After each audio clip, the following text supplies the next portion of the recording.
Samajwadi party और कांग्रेस में बात बन गई है। लोकसभा चुनाव में दोनों पार्टियां उत्तर प्रदेश में साथ मिलकर चुनाव लड़ने जा रही हैं। दोनों पार्टियों के बीच गठबंधन को लेकर लंबे समय से बात चल रही थी।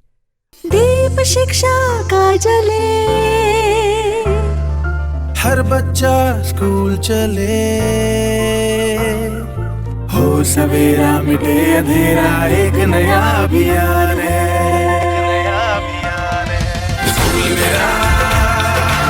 पंजाब के सरकारी स्कूल विश्व स्तरीय सुविधाओं से संपन्न हो रहे हैं। आप भी अपने बच्चे का दाखिला जरूर कराएं। बेहतर शिक्षा, बेहतर परिणाम, सरकारी स्कूल पंजाब का मान।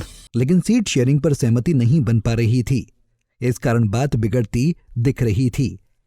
लेकिन आखिरकार दोनों में साथ मिलकर चुनाव लड़ने की बात बन गई है।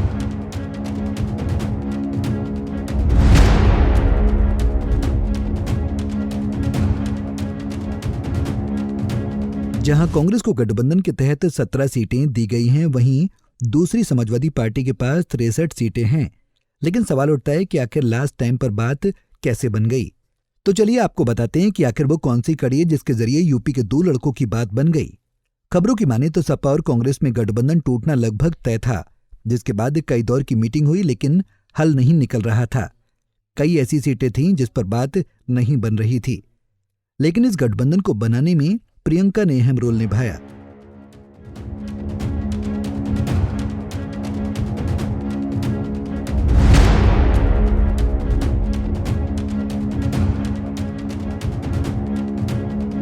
की माने तो प्रियंका गांधी वाड्रा ने गठबंधन की बातचीत शुरू की और फिर राहुल गांधी से चर्चा करने के बाद अखिलेश यादव से बात की। दोनों पार्टियों के बीच गठबंधन की बात तब आगे बढ़ी जब कांग्रेस ने मुरादाबाद सीट की मांग छोड़ दी और उसकी जगह सीतापुर, श्रावस्ती और वाराणसी की मांग की। सूत्रों के हवाले से बताया गया है कि राहुल गांधी से बात करने के बाद प्रियंका गांधी ने अखिलेश यादव से फोन पर बात की थी। इस बातचीत में ही दोनों पार्टियों के बीच गठबंधन की सहमति बनी। अखिलेश यादव ने कांग्रेस को 17 सीटों का ऑफर दिया था। हालांकि बताया जा रहा है कि बात तब भी नहीं बन पाई थी।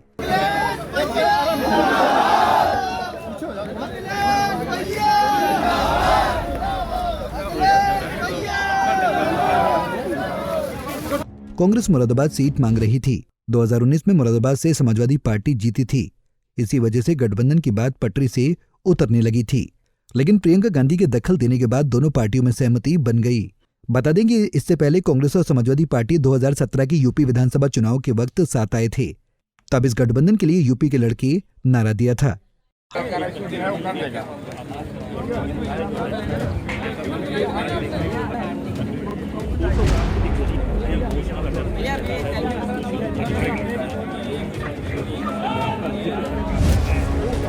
हालांकि चुनाव में इस गठबंधन को बुरी हार मिली थी। समाजवादी पार्टी ने 47 और कांग्रेस ने सिर्फ 7 सीटें ही जीती थीं।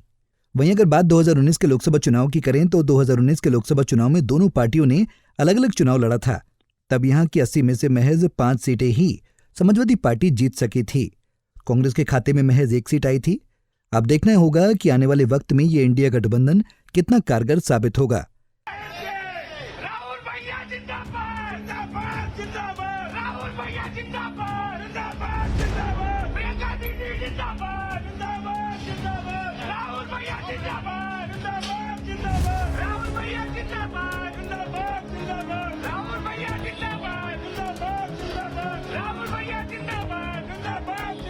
क्या ये गठबंधन यानी कि अखिलेश और राहुल की जोड़ी पीएम मोदी और सीएम योगी को टक्कर दे पाएगी? क्योंकि एक तरफ जहां बीजेपी 80 में से 80 सीटें जीतने की बात कर रही है, तो वहीं इंडिया गठबंधन भी बीजेपी को हराने का दम भर रहा है। Bureau report, Punjab Kesari TV. हमसे जुड़े रहने के लिए हमारे YouTube चैनल को सब्सक्राइब करें और नई वीडियो की नोटिफिकेशन के लिए बेल आइकॉन को दबाएं। अगर आप ये वीडियो Facebook पर देख रहे हैं तो लाइक जरूर करें और ज्यादा से ज्यादा शेयर करें। धन्यवाद।